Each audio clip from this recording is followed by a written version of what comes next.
Hey, so good for you to join us today. This is Rollercoaster of Love, and I'm Kerry McAvoy, Dr. Kerry McAvoy, and I hope you can hear me. Will someone let me know that my mic, I'm using a new mic, is working okay? But we're hanging out together in Mexico, and, jiving together. We have been part of a community for a while, and now that we've gotten to meet in person for real. Yeah. So we're so excited. We're excited to be here together and excited to talk to you guys about narcissistic abuse. Yes. Come on in, trickle in, ask your questions. We are here in Mexico. Don't be too great. jealous. Thank you for letting me know that you hear me okay. Like I said, it's a new mic, so I was hoping that it's picking up well. So, yeah. So what do you think was the toughest thing about narcissistic abuse? Maybe even today as you heal from it. What do you find hard about it, Ro?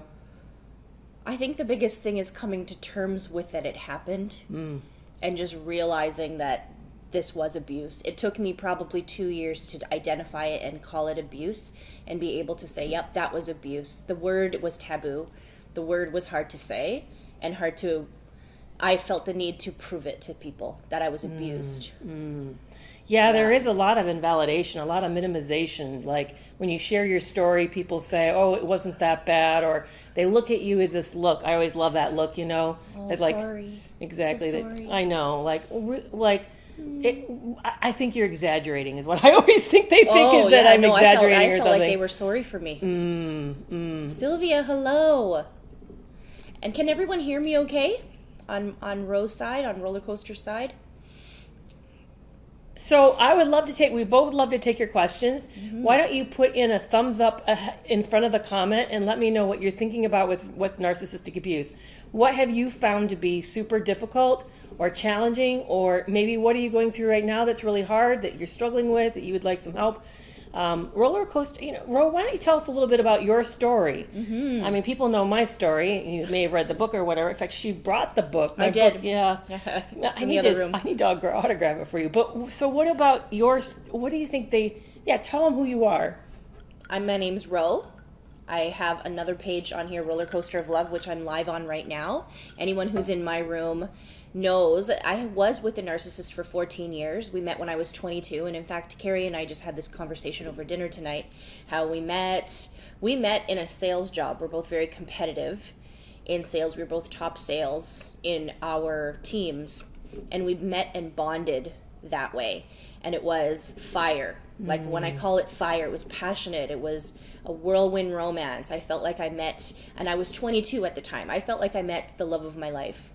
The most perfect human being that thought I was as perfect as he thought I was. And we were both so in love. I thought that was love. Yeah. I mean, it probably was, from my end anyway. And then we had broken up, got back together through a Hoover, and I ended up marrying him really quickly and had 3 kids. And that's when everything went downhill. Everything was completely broken down, and I was duped. I feel like I was stuck in a situation I couldn't get out of, and that was it seems like such a short story for 14 years, but a lot happened in that time frame. Right. And I feel like being stuck in a legal situation where you're either married, have kids, buy a house together, go into business together, any of these things, you're already to a point where you just have to make it work no matter what. Right. And that's where I was at.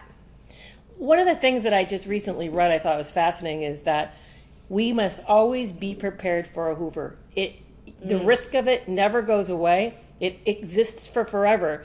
And that the minute they start speaking, we are really into risk of being pulled back in because they use what's called hypnotic mind control. What did you think when you heard me say that? Hypnotic mind control. I thought that was spot on. Yeah. I said, Kerry, say that again. What is that? Hypnotic mind control. Right. I was hypnotized. And I say this to clients all the time. You are brainwashed. I say brainwashed. Yeah. And when you think brainwashed, you just think like, okay, there's some subliminal thing going on here and you don't have control over it. But it is true. It's mind control. I thought I was in love. Yeah. Yeah. It is hypnotic. Once they start speaking, they pull you back in. And that's why no contact is so important. It's not simply to give yourself a break. It's not simply for you to to get your shit together. But part of it is so that you stop being under their control. That when they start to talk, the words in the way that they use words is their tool. I mean, it actually is. You're vulnerable to it. What did you say last night? That just hit me. Once they start talking. Yeah. You're done. Once they start talking, you're game done. Over. Exactly. So that's why no contact is so important, is because it protects you from that vulnerability, to the degree that they can mesmerize you back under their spell. It's so important. So important. Hi, Mom. My forever mother's on here. Hello, Mom. Wonderful. Beautiful. Hello, beautiful ladies. Oh, we got both phones going, guys. So yeah. I'm on her account. They can see me, and you guys are seeing her on my account.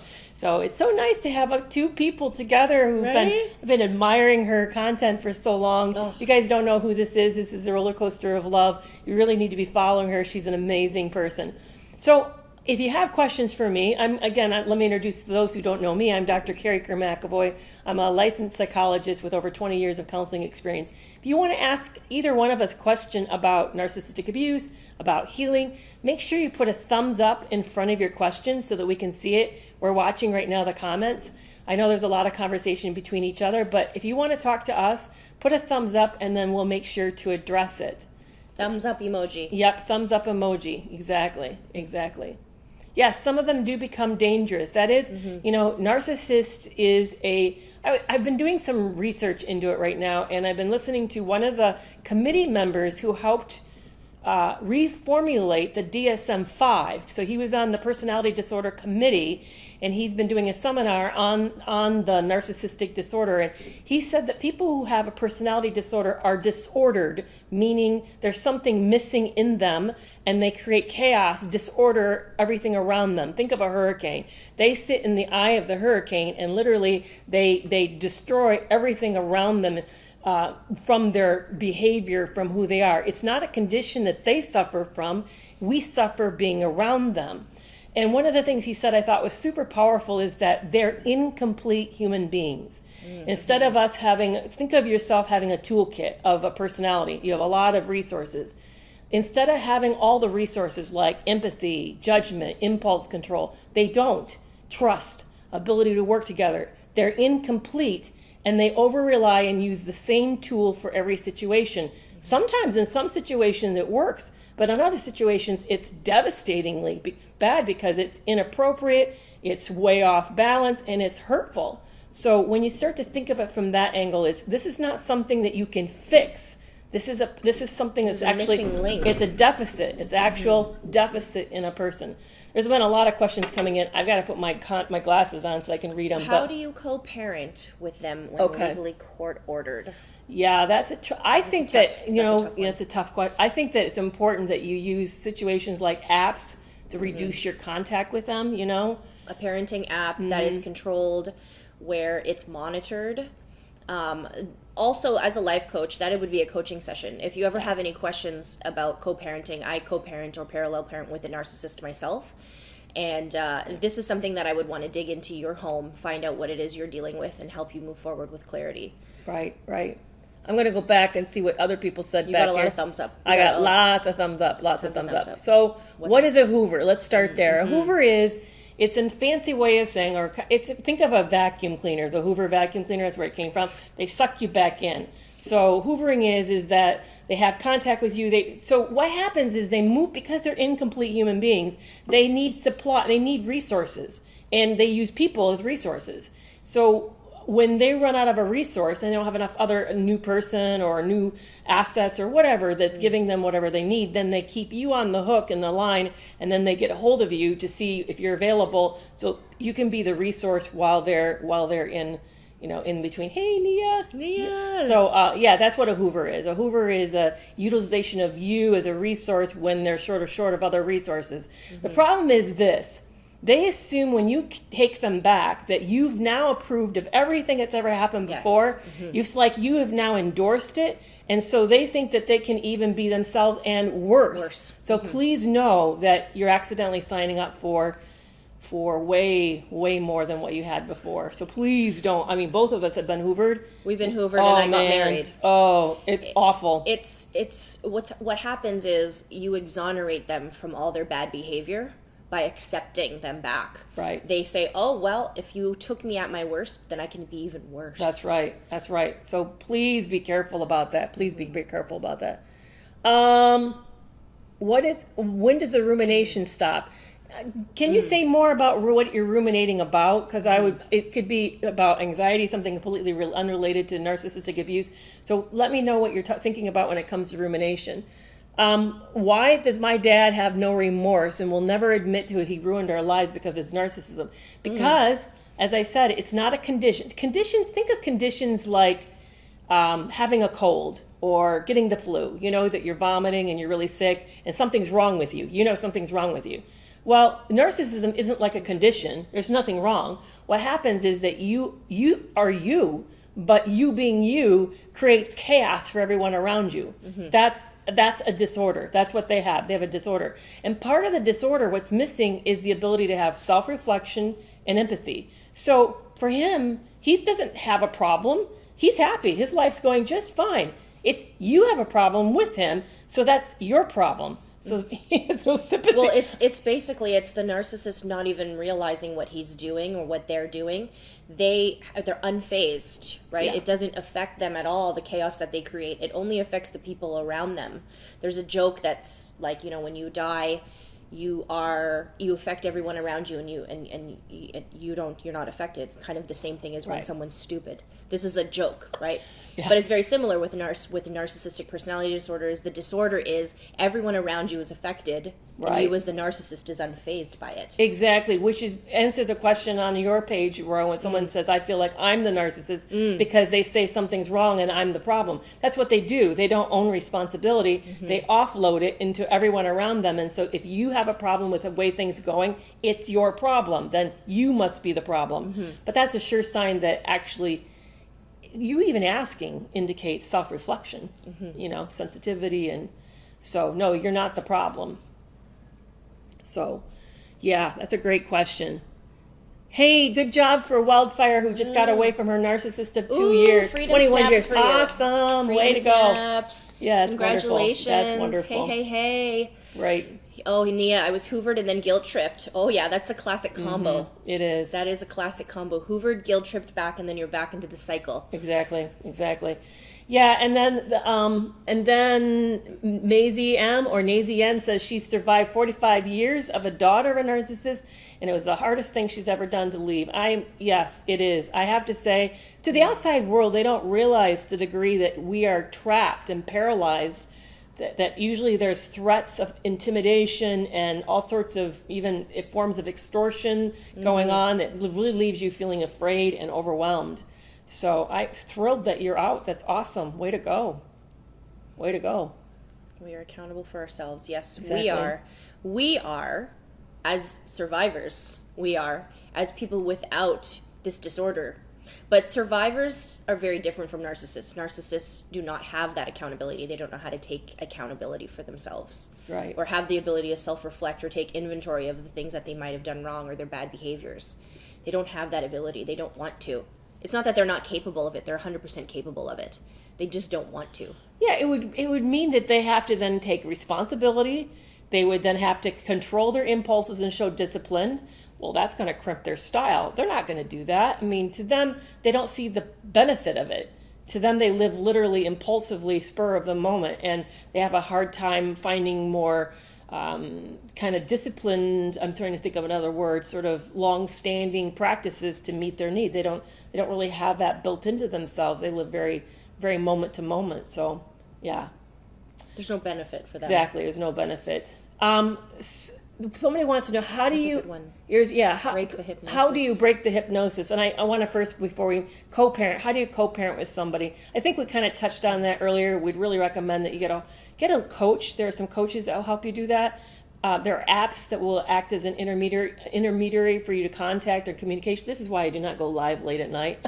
I can't talk. Okay. Anyway, I always go at noon, guys. I don't usually go this late anyway, but there's apps that act like a go-between. There's another good word, go-between. Mm-hmm. So I really recommend finding a way to do that. But here's the bottom line. If they know they can hurt you, they will. Mm-hmm. You just have to be prepared that this is going to be brutal. Make a plan, know your rights, talk to an attorney, and try to keep your emotions is far from this person. Don't let them know how they're affecting you, because if they do, you do more of that to hurt you further, because they have no conscience, none. So no, it's counter-parenting. Yeah. I always say it's really difficult, if not almost impossible, to co-parent with someone who is toxic. Yeah. Because co-parenting means cooperating together. Right. That means you are a team. Co-parenting exists even in healthy relationships when you're fully married. You are co-parenting. Mom and dad are co-parenting. You're both parenting as a team. Even when you're split up, you're a team. Yeah. There is no team with toxic people. Right. They will counter-parent you. They will do everything to win. In fact, you're the enemy. You're the enemy. Always the enemy. Even when you're in a relationship, you're the enemy. Mm-hmm. They are very paranoid position with the world. Very paranoid. So how do you break the hypnosis, the mind control that you're in? It's cognitive dissonance. That's how you break it. In order to resolve the trauma bond, you have to break the trauma bond, you have to resolve the cognitive dissonance. So what is that? I mean, that's a big ass word. So what does it mean?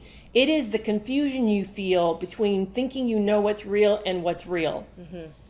You don't really know. You feel caught between he says this or she says that, but then they do this. Do they really mean it? Do they know that they're hurting me? It's that confusion about what's actually true about this person and what's true about the relationship. Because you live in both worlds, that it seems like they hate you and love you, that they trust you and don't trust you, that you live in this, that they say they're committed to you, but you always feel like they're going to leave you. You live in this place of both at the same time. That's what's keeping you trapped.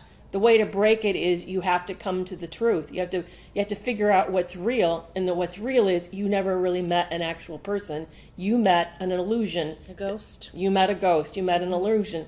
There's going to be a webinar, guys, coming up that's going to be critical. It's with Dr. Kristen Milstead on August 18th at 6:30 Eastern Standard Time. Amazing night. If you guys want to listen to the expert on this in the United States or in the world, Kristen Milstead is it. I really believe that. She wrote a book called Why Can't I Just Leave? Please get a ticket and come. Anyone who's interested in breaking cognitive dissonance, this is really important. Yeah. Breaking cognitive dissonance is going to be the key to your healing. It is. And to your escape and exit strategy.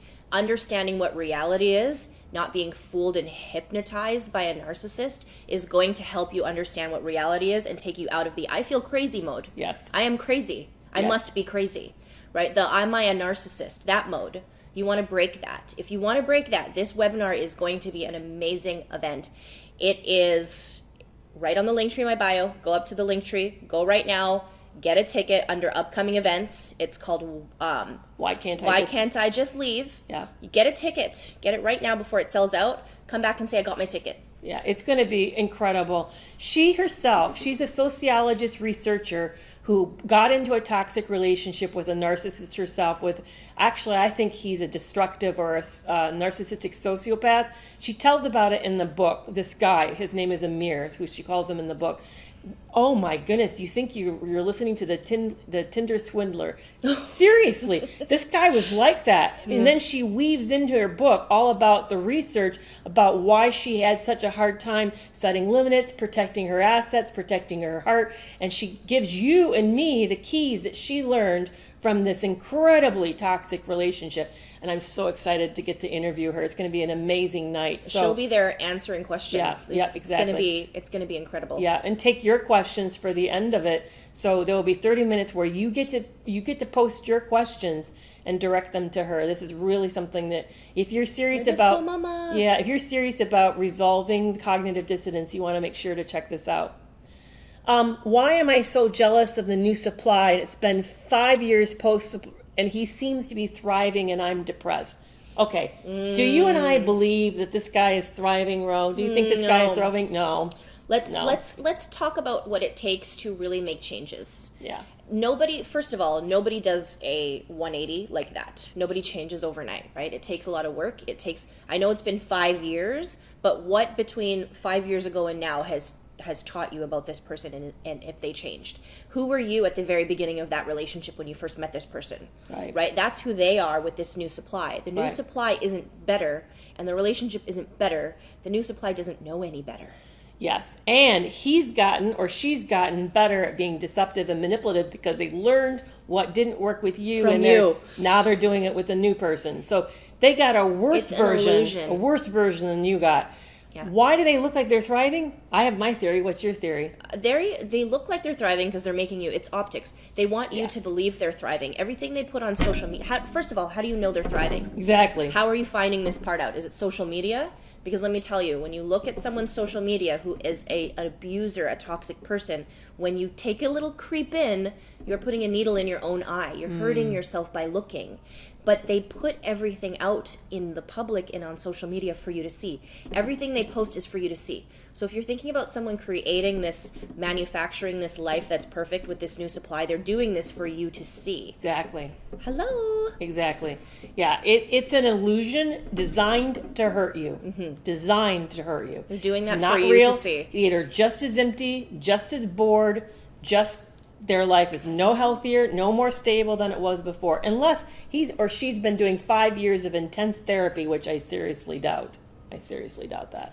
Yeah, and I'll tell you, most healthy relationship where two people are thriving together is not posted on social media. Nobody knows about this. Exactly. What's happening in the intimacy and the privacy of your home is happening without being blasted. That's a great point. You're right. On social media. I don't want somebody in on that part of my life. I want to keep it to myself. I wouldn't put it out there. You want to keep that sacred and hold it home. You don't want to share it with the world. Yeah. He's sharing or she's sharing it with the world in order for you to see it, because that is the illusion created to make you think and come to the conclusion that it's thriving. Right. It's propaganda. It's propaganda. Exactly. Yeah. Hey, Val. So how do you stay strong? So how do you stay strong, Ro? How do you stay strong in the middle of all of this? Staying strong is part of the strength that I get from healing. I believe that healing takes 3 really important elements. One is community, which meet with your people, find out who is in this situation with you so that you don't have to remove yourself from the isolation that you get from a narcissist and pulling them away from your support team. Find your people. Yeah. Education, understand what you went through, understand what cognitive dissonance is. Yes. Do the work, take the seminars, go to therapy, have a life coach, understand what this is. Watch Dr. Ramani on YouTube. Yes. Right? Watch our content. And the third thing is self-love. Having a sense of loving yourself again and putting yourself first and focusing on some self-care and understanding what that is. That would be the way to heal. When we're healing, we're learning. When we're learning, we get stronger. Yes. That's growth. Yeah. I love that. That's a great answer. So how do we not do it again and pick another bad person? And I think that this is what probably is happening, I'm looking at this person said that I picked another one and he probably was a sociopath. There's a certain type of a personality that just like they're incomplete themselves, they're looking for a specific type of person in who they'd pick. And this came out of the research with Sandra Brown in 2014 out of Purdue University. She looked at 600 pathological love relationships and found that narcissists and psychopaths are looking for people who score high on the personality inventories of cooperativeness, or what's also known as agreeableness, and conscientiousness, which is also known as loyalty. Yeah, so they're purposely looking for these super traits. She coined them as super traits. Chances are you have these super traits, which makes yourself a person who believes in the goodness of others. You believe people can change. You're a person who's a high-functioning individual who's done well over their lives. You set goals. You're disciplined. You have ethics. They do. Yeah, and then what happens, they're looking for that because why? Well, when that's the opposite of them. And that means you're going to stay longer than you should because you're a good person. So part of what has to happen is learning how to protect your heart and make sure that you protect these super traits, that you don't give your cooperativeness to someone who hasn't earned it and deserve it, that you aren't loyal to people who don't show you a lot of loyalty back. You need to start to learn to find people who show reciprocity or mutuality. So those are the things I'm now realizing, that if I don't see someone who has my back, I'm not extending myself for that individual. That protects me from toxic people. So how do you avoid that? It takes a lot of time to get to know people. I don't believe we can get to know anybody very quickly. You have to meet them, you have to breathe the same air as them, you have to spend some time with them, and you have to really protect yourself in a way to build a foundation. Right? A lot of manipulators will love bomb you in order to manipulate you into trusting too soon. Kerry has a wonderful video about charm and how this is not a good thing. Having someone who's charming, who will literally charm the pants off of you, snake charmer who will get you to do things you don't want to do. Yeah. This is the type of tactics that these people try to use to gain your trust too soon. So take your time with people. When you're meeting people, take your time with them. Understand who they are and see if they understand who you are, and take the time to build that foundation and invest in you. Long-term investment for somebody who you might want to spend a good period of your life, if not your whole life, with. Yeah. So you have to take the time. You can end up with somebody really similar to whoever you were abused by before if you go and rush in too fast. Yeah. So you have to take your time with people, and you have to also have the cutthroat ability to cut people off the minute you find out that they're not really for you and they're not who they say they are. Right. I found one good way for me to test a person is set a boundary. Mm-hmm. Yeah. Like, for example, to say, I don't take calls after 9 o'clock, and then stop taking calls after 9 o'clock. A person who's toxic will push it. And they'll have a good reason. 9:01. It'll be 9:01, and they'll say that they're sick and they really need the support from you or something like that. They'll come up with a sob story and they'll push it. Or they'll make you somehow mean. Like, really? You don't take calls? Well, what if? And they'll do something that kind of puts you on the spot and makes you feel bad for it. Watch for that. If you see that, run. I'd run. Think of it this way. If they can't respect a small boundary like that, they will not respect any boundary at all. Exactly. I'm going to introduce us again, just so for those who are joining us. This is Ro from Rollercoaster of Love. If you guys haven't followed her on my account, make sure you check her stuff out. And then also, I'm Dr. Kerry McAvoy. I'm a psychologist with over 20 years of counseling experience. There's a question that keeps popping up. I know you guys, the interact button doesn't work right. If you want to talk to us, put a thumbs up before your comment. That way, as you know, you're addressing us. But somebody keeps asking about narcissism versus covert narcissist. I know that they've asked us many, many times. So let me take that and explain what it is. Covert and overt narcissism is being used differently. So covert narcissist, what you're going to see on social media is really a vulnerable narcissist. It's actually a vulnerable narcissist. What that is a person who uses their sob story, the way that they're not successful, as a way to get attention and supply. You think you've met somebody really amazing because they're sensitive about their plight. What you don't know is that they're only sensitive about their plight. That's all that exists in their head, is this sob story. But it's called a vulnerable narcissist. Everything else they're very egocentric. They feel very entitled to your attention. They're very self-centered in the sense that it's only about them, all about them. They think they're special. But they feel life is unfair. So they're the opposite of the grandiose. The grandiose is successful and life has gone well. The vulnerable narcissist is one that has collapsed. It's not going well, so they feel like, life never works out. Yeah, poor me. It's never about me. Yeah. Now, what is covert narcissism versus overt narcissism? That actually describes symptoms. So the overt narcissistic traits are the things that we see, that we experience off of them. That's the way that they brag, how they constantly interrupt or control the conversation, their deceptive behaviors, their gaslighting, all the things that we have to cope with that's overtly being expressed. The covert, think of it as hidden. It's all the things that they do inside themselves. Feel bored, feel empty, the way that they have a lot of fantasizing about how life is not fair for them, about how they kind of mentate on themselves constantly. It's all the things that they feel inside them. It's hidden. It's covert. It's hidden. Mm-hmm. That's the difference between covert narcissism and overt narcissism. And covert narcissist actually is a vulnerable narcissist. I know that's crazy and it's changing, but the field's still growing. So if you listen to Dr. Romney or you listen to Sam Bankman, those are the new terminologies that are being used as we understand this disorder better. Mm-hmm. That's a really good way of putting it, the vulnerable narcissist. Yes, they're vulnerable because things have not worked out well for them. And what happens with that is that they will weaponize your need to care for others, and you'll feel, for me anyway, I would feel guilty, and I would feel like I could help in this situation. Right. I could help ease some of the pain that you're experiencing, that life has been hard for you. Right. That you've gone through some trauma, and I can help soothe that for you. Right. Exactly. I just jumped 100 plus comments, so I know if you're here, I probably missed your comment. So please put a thumbs up and ask it again, because I was way back like 20 plus minutes ago. Sorry about that. This one's interesting. Do any of the narc have empathy? Yeah. Or could someone just have most traits, but still have empathy? Well, think of narcissism as a continuum. So all the way to the far end is the extreme pathological narcissist who's like the epitome of who we fantasize or imagine as the ultimately bad guy or bad woman. And then on the other end is just immaturity. So we all have some narcissistic traits. You have some narcissistic traits. I have some narcissistic traits. We all vary in where we are in the spectrum. So yeah, you could have some feelings of being special, but be empathic. That's possible. Mm-hmm. You could also meet somebody else who's not very empathic, but he's pretty or she's pretty, sensitive. I mean, not sensitive they don't see themselves as the center of the world. So, each of these kind of qualities can be on levels of gradation, of severity. And yes, it could be, you could be somebody who has some narcissistic traits, yet have empathy and self-reflection at the same time.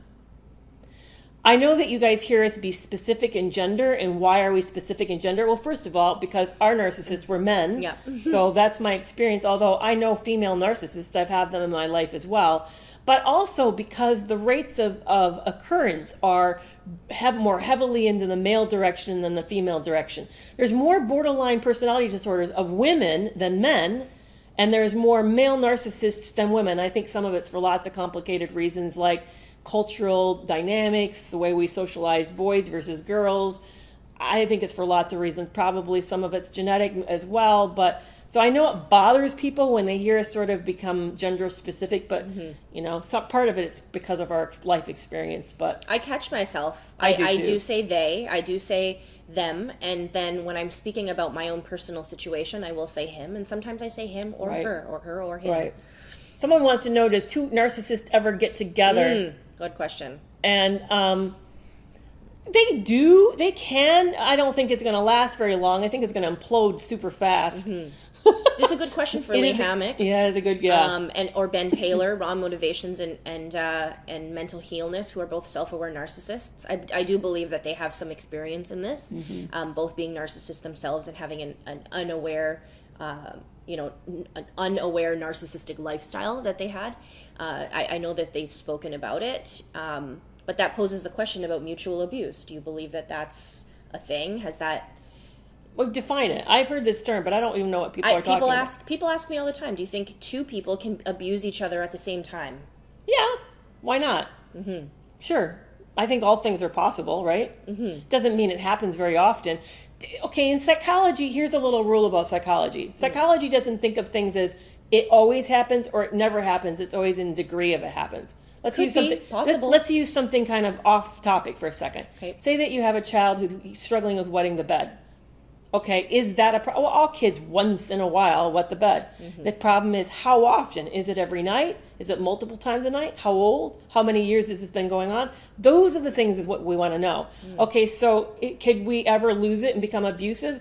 Yeah, maybe in a moment of reactive abuse, or maybe they ended up having they partnered up with someone who has a bad temper. But is it a perpetual part of the relationship, or is it just a once-off? That would be the thing I'd want to know. So it's not an either-or. So watch out for that. It's a maybe. Yeah, watch out for the black and white thinking, because things are rarely that simple like that. It's always complex. Mm-hmm. Yeah. Is it possible? This question's coming up both our feet. People want to know, is it possible? In bold. Is it possible to change? Is it possible to change? Is it? Yes. To me, yes. 100%. Well, if you think of it as an incomplete human being, so say that you're born without an eye, okay? That's an incomplete human being. How do you get another eye? You may learn how to cope without the eye, right? Or born without a leg, or born without legs, or maybe you lost a leg in an accident. Yeah, you can learn to cope without it. Can you ever run as fast as somebody with two legs? Probably not, no. But you could probably get prosthesis and be able to run. Do you see what I'm saying? You will always be missing the eye. Yes. Right? But what about the behavior? You cope through it. You cope through and you learn how to look like you have both eyes. You learn how to be able to see things a certain way, maybe not focus on one thing. Maybe you learn how to see with one eye, but you're always going to lose the eye. A narcissist will always be a narcissist. Yeah. They will always have this disorder.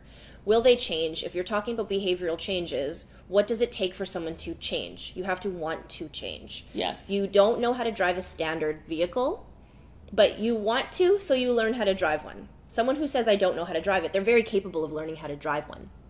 It's, do they want one? What is the benefit of driving one? Do they get the fancy car? Right? What's the benefit for a narcissist to change and be self-aware and be able to change their behaviors and treat people better? What's their advantage? They don't get the reward. They don't get the payoff that they get from manipulating someone and getting that kick out of it, or whatever that dopamine hit is to be able to do that. What's the advantage? They have to want to change, and they also have to want to continue working at changing. They have to be vulnerable in the moment all the time. And it doesn't just take like 1 minute they're changed. They have to continue being that way. They have to continue taking accountability. Well, part of the other problem is they have a worldview that's a very specific worldview, and you're asking them to break that worldview. So you're like saying to someone, stop seeing change your whole brain. Well, stop seeing things in a two-dimensional way and start seeing it three. Well, how do you do that when everything is only two-dimensional? So let me give you, for instance, if you saw the world from a very paranoid position and you're suspicious and think somebody's out to get you, and you say to that paranoid person, you can trust me, what are they going to want to know? Why are you saying that to me? Mm-hmm. What's in it for you? So whatever you do is they come at it from that standpoint, and they can't break that standpoint to see it from another perspective. That's why change is so hard, and I really need to mute somebody. By the way, I have a rule here. Do not talk about my appearance.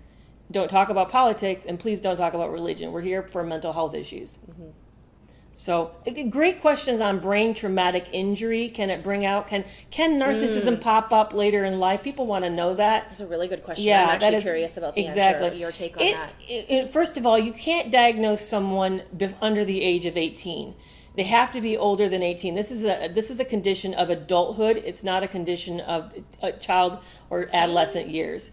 But can it suddenly appear like years down the road and pop up? I would say if it's based on that, then there's been some kind of brain change, like somebody asked, like a brain injury, like you've been in a car accident or something. That's actually not narcissism. That would be related to the brain injury. It would be considered, psychologists would consider an organic problem. In other words, it's based on a brain change, organic. It probably would not be diagnosed as narcissistic personality disorder. It would be diagnosed as personality changes related to a traumatic brain injury. Mm-hmm. That's how they would see that.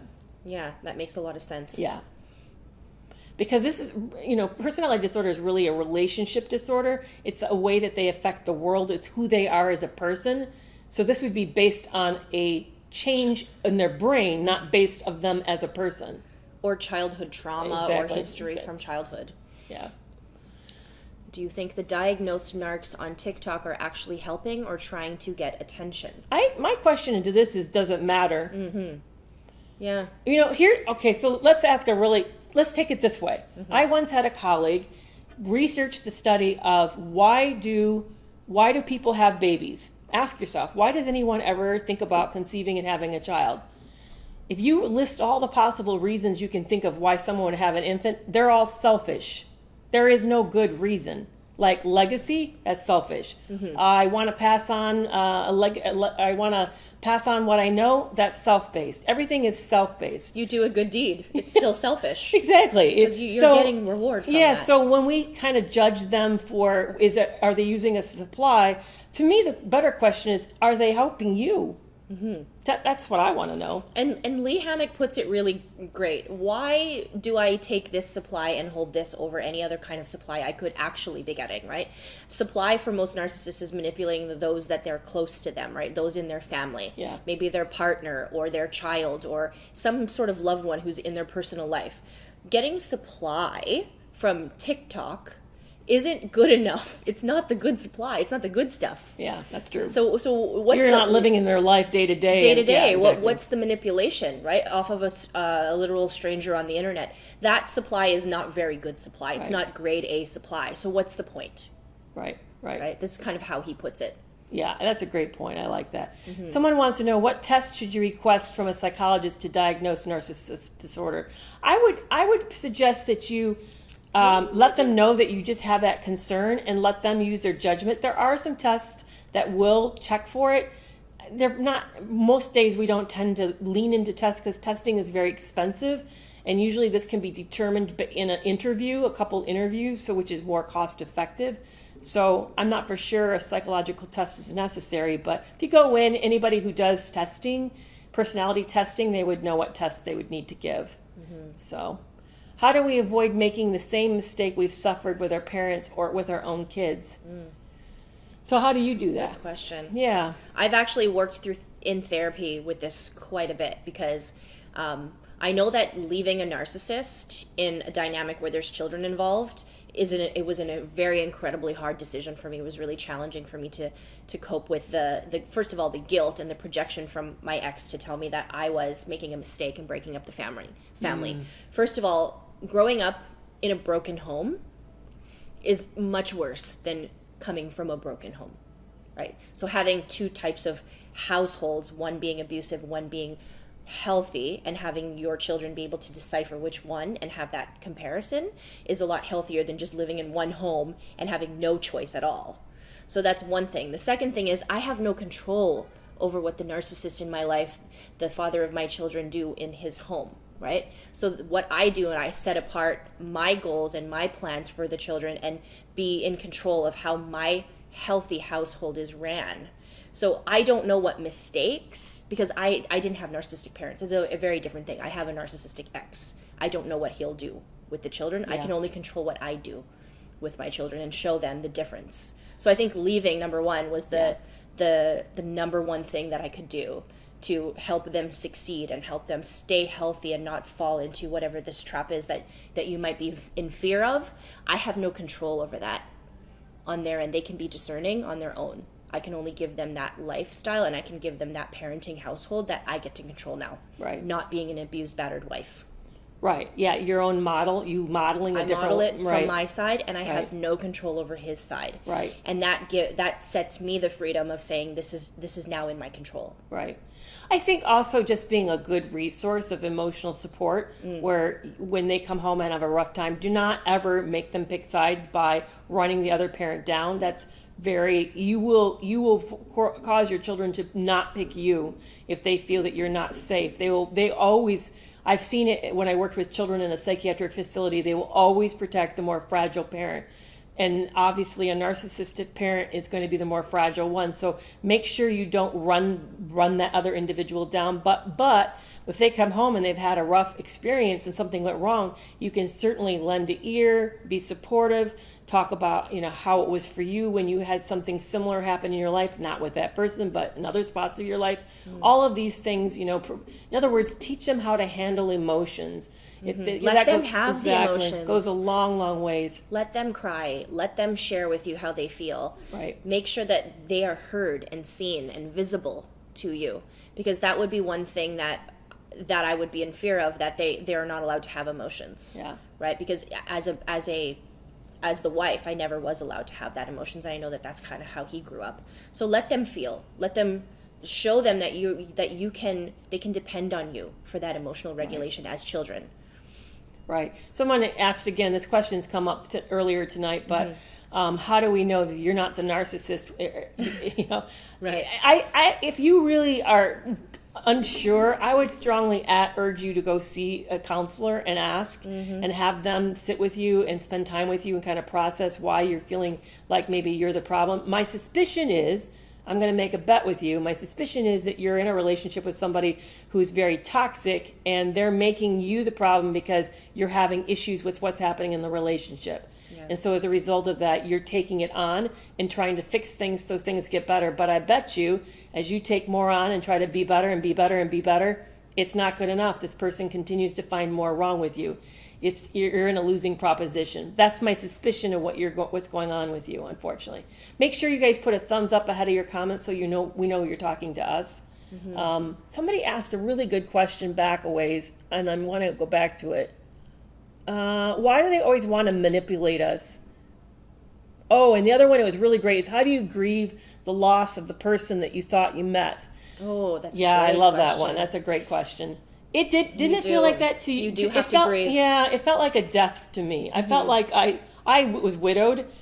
My first marriage was 31 years and I lost him to cancer. And it did feel like when I came to the conclusion that who I met wasn't real, it did feel like I had to say to myself, he died. Yeah. And then like, grieve over the loss of that, what I thought I had. But it helps for me to see it that way. So do you see it the same way? Or I did have to grieve this person who didn't exist, really. Yeah. They didn't exist. They were kind of a figment, right? They were a manufactured imagination that was manufactured by that person. Yeah. And grief, to me, my therapist had mentioned that grief, even 15 years later, could hit you the same way, and as powerful as the day I left, right? Because you sort of, grief is just kind of like this bubble that just kind of floats around, and sometimes you feel it, and then as it gets smaller and smaller and smaller, time goes by, but it's still as powerful if ever hits you again. So I've had to deal with the grief and knowing that it doesn't really fully go away, and that I'm continually grieving the loss of what I wanted it to be and how I felt, and being the person that I was then. I feel a lot stronger, and obviously I'm much more free. And I'll tell you, on the side of freedom here, my worst day on the side of freedom, which was the day I was dying of COVID, my very worst day on the side of freedom is still far better than my best day with the narcissist.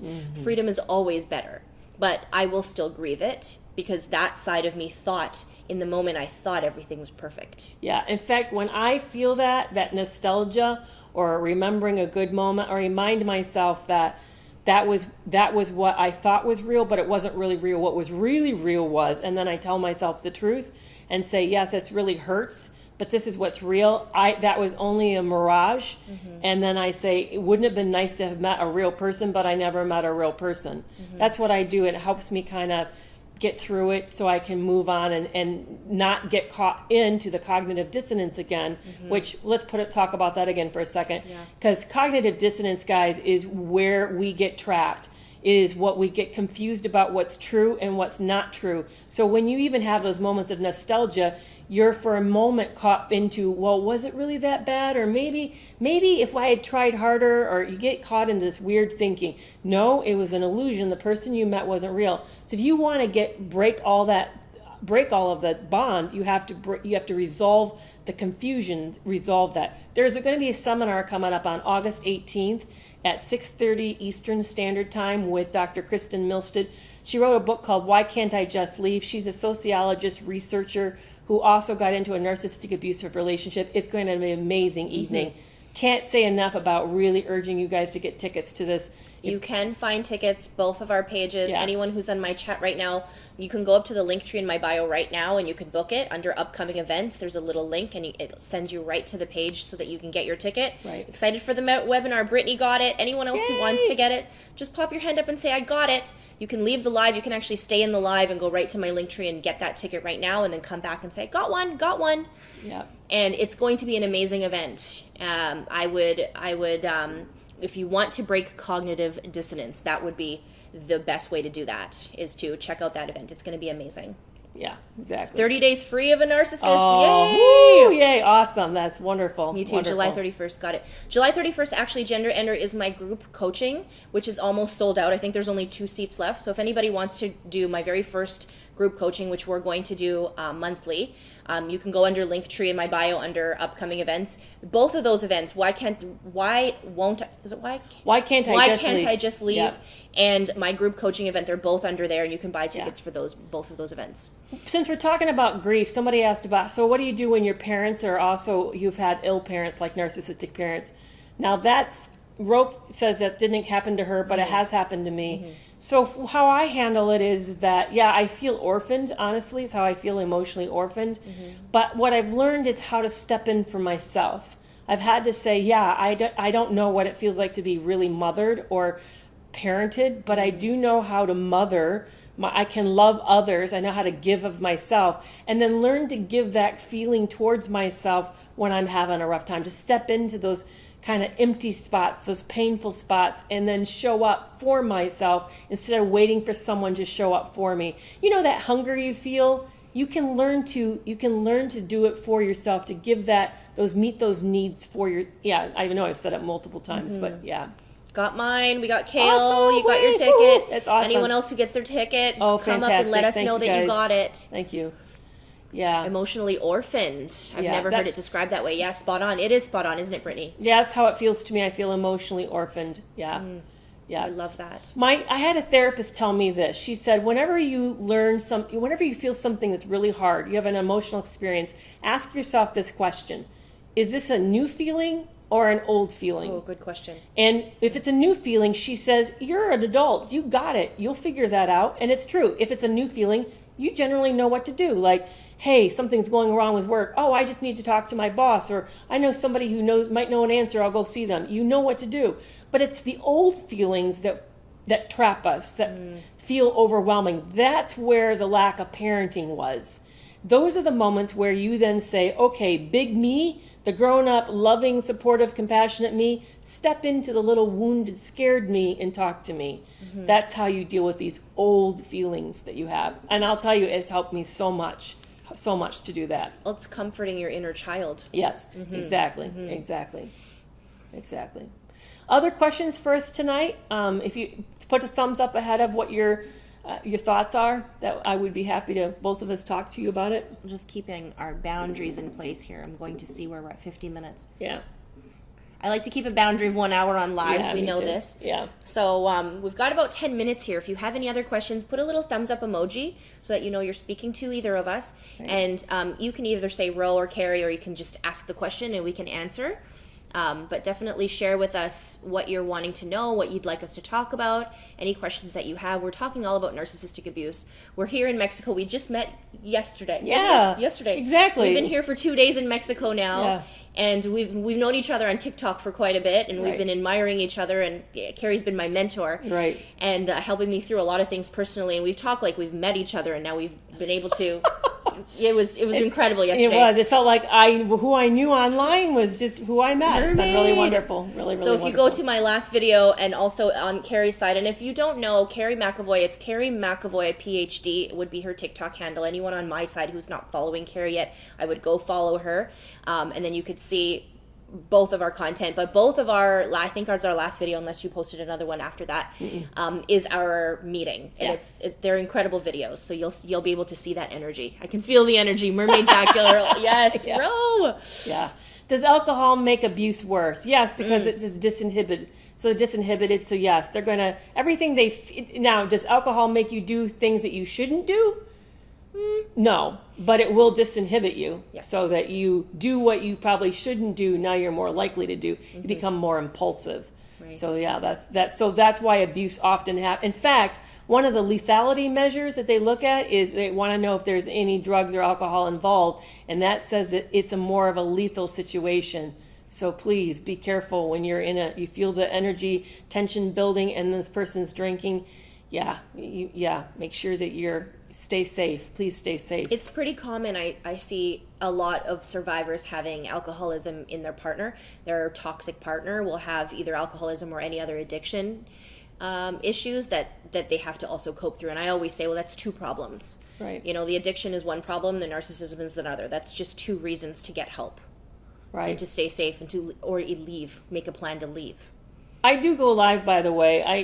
We have a very different schedule. Mm-hmm. So Ro likes to go live really late at night. This is, for me, very unusual. I do not do this usually. I usually go live 2 to 3 times a week. She has a regimented schedule, I do, actually. And I put it in my profile. Yeah, I list it on my profile and the times, and it's usually over the lunch hour. That's when I go live. So yes, I do go live often, not every day, but several times a week. Why can't narcissists take criticism? Yes, they do not take criticism. No. Well, one, they have a fragile ego. So remember, if I said they're an incomplete person, so you're critiquing them on something that they, first of all, don't see as a problem, but second of all, their lack of completeness gives them a loss of sense of shame and worthlessness. So they're not aware of that feeling. They don't. If you ever said, "Do you feel ashamed?" Like, what are you talking about? But everything they do is shame management. You're going to see all this effort to maintain the image. They don't want you to know the real you because they feel like you won't like who they really are. So all of this is the effort to protect themselves, and criticism is an attack on that, and that does not go well. So Kerry, Debbie's asking here different types of narcissists. Kerry did talk about this earlier, if you want to touch on that. We talked a little bit about overt and covert. Yes. But yes, there are different types of narcissists. There are, yes. One thing I want to know is, I mean, you can address the different types, but can they overlap? And can narcissists be a little bit of both at certain times of their lives? I think they can fluctuate in and out of the different subtypes, but the subtypes are grandiose, vulnerable, there's a somatic, or also called sexual. Trying to think of what other types. Then there's the destructive, also known as the narcissistic sociopath. Those Malignant are that would be the same one. It's destructive. Malignant, the destructive, or the narcissistic sociopath. Those are the big ones. There's some people talk about the communal or the hero type. Would be another subtype. Hero narcissist, Yeah. The difference between covert and overt narcissism has to do with the symptom presentation. The overt is what we see and experience, and covert is what they experience inside themselves. So what you see on social media being referred to as a covert narcissist really is what's called a vulnerable narcissist. Yeah. A vulnerable narcissist. Yeah, these are new terminologies as well, more updated, more accurate terminologies. Yeah.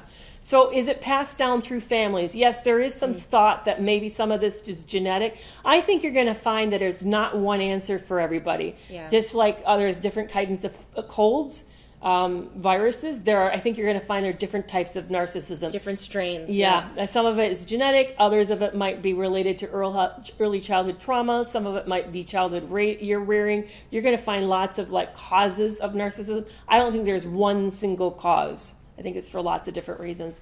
Why are they liars? Do they know that they're hurting you? Well, they know enough to lie, right? Lying is a way to sort of keep something private because it's bad. Why would you lie? We both laugh here because lying is part of the delusion, right? Narcissists live in a delusional world. They're very delusional. And I don't know who here has heard the narcissist in their life call you delusional? Who here has been called, you're delusional? You are so delusional. You live in a delusional world. I heard this many times in my marriage. 14 years of being called delusional. I never knew what he meant by that when he said this to me. It's because they're projecting. It's because they're delusional. Brittany, you've been called delusional. Lily, same with RJ.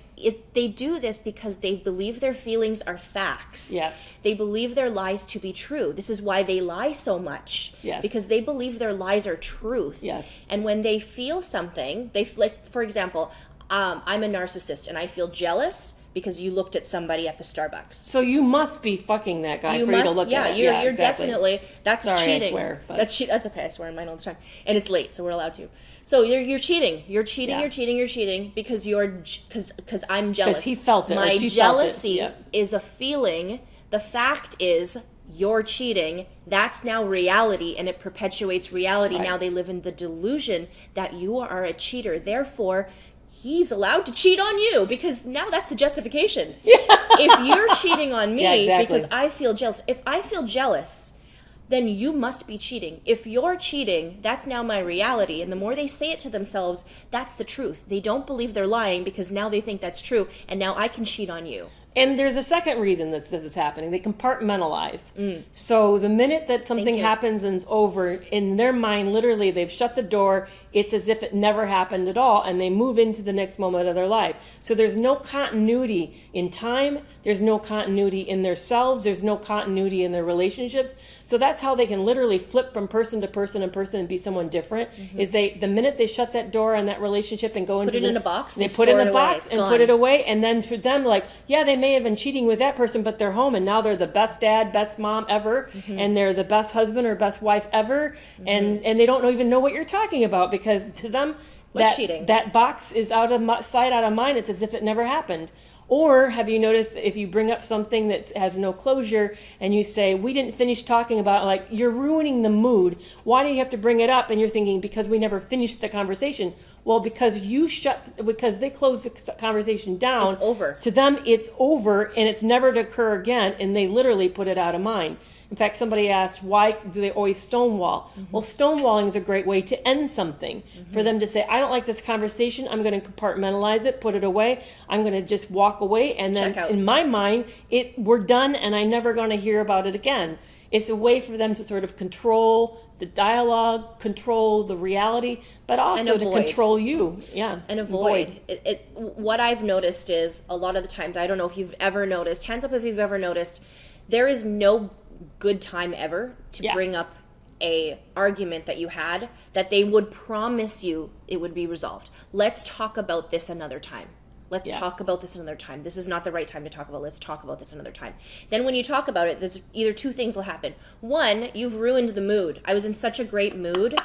Why would you bring this up when you know I'm in a good mood? I just landed a deal. We just had a nice dinner. Right. And you think this is a good time to bring it up because they're in a good mood, okay? Right. Or two, I'm in a horrible mood. Why would you make my day even worse? You know that I had this bad day at work. You know that my deal didn't go through, and you're going to bring this up to try to ruin my mood even more. There's never a good time to bring it up. They don't want you to bring it up, and therefore it conditions you to never bring anything up ever in the future. Yes, they're training you. They're training you. They're conditioning you to get to this mode where you're not ever comfortable completing or resolving a argument. And then what happens, you take it even further, you never even want to have an argument again. You never actually even want to confront a narcissist or actually resolve something and say, hey, this is what I feel this way, and let's talk about it. Right. I want to repair this. Let's talk about it. You are trained never to bring anything up to them ever. Yes. Because you play the tape till the end, and what happens, it turns into a nightmare every time. Right. So you don't say anything, we become silent, we become isolated, and then we shut down and we're not heard, seen, we're invisible, and we lose our self-expression. Right.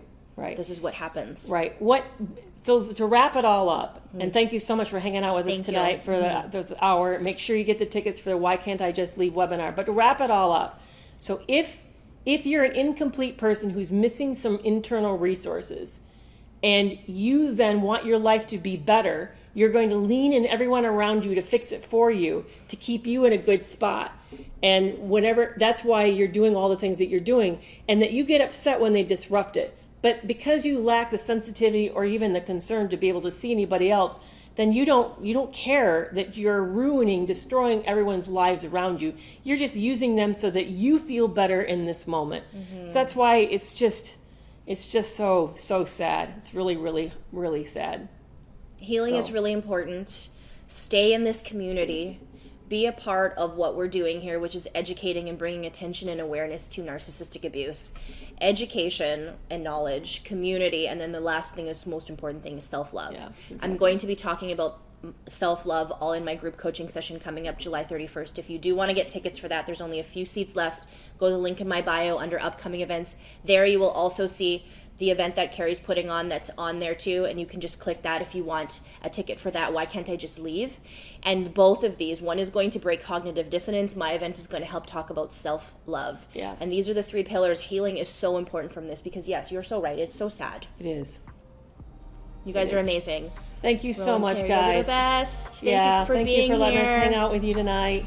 All right, you guys take care. Sleep well. Let's stay narc-free. Love you. Exactly. Bye-bye. Bye.